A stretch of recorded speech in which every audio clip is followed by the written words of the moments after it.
John Dover. Thank you so much. Well, I hope this stays up here. I'm going to be real quick. I'm a retired law enforcement officer. I was trained at the Federal Law Enforcement Training Center. I went through the Federal Criminal Investigation School over in Glencoe, Georgia, and retired after 31 years. In my time on the reservation on the Navajo, I've had an opportunity to investigate all kinds of paranormal cases, from hauntings and ghosts, skinwalkers, and Bigfoot cases. And we finally started doing UFO cases. We had some major cases where landings and occupants were seen. Very unusual cases, very large craft. And one of the things that I can say about this is that all the people that we talked to, their testimony would have been accepted in any court in the United States. And to me, this is very significant. The night before the Phoenix Lights appeared over here, there's a little town 45 miles northeast of Flagstaff called Loop, L-E-U-P-P. It's on the southwest corner of the Navajo Reservation.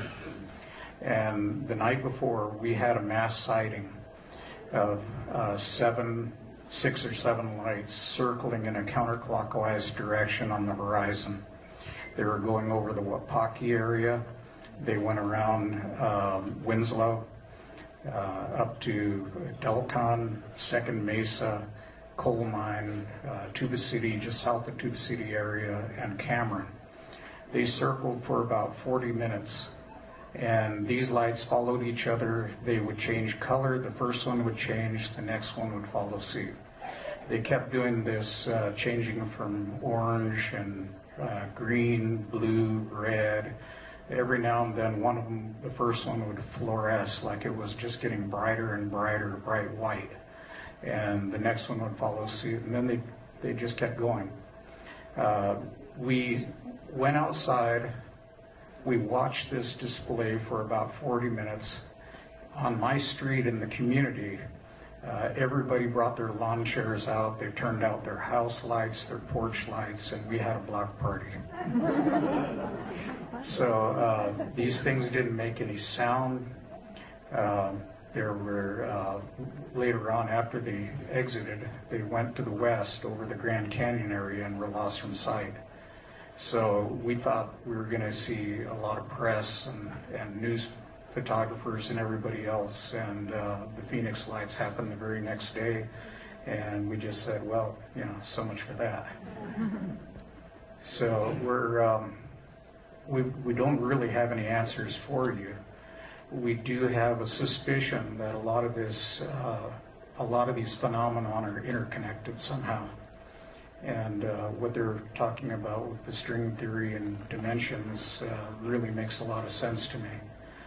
So, you know, I'm glad somebody was able to do something with the Phoenix Lights. I wish there'd be another investigation up where we are, because a lot of these things are seen all the time. And just to give you one little last piece of information, we have sightings even up to last week of aerial craft flying over. And one of the interesting things is that the people that I talk to, the Native Americans, when you ask them about this, they say, oh yeah, we see them all the time. The interesting thing is that they, when you ask them, did you file a report with MUFON or some other UFO agency, they say no. And we ask them why.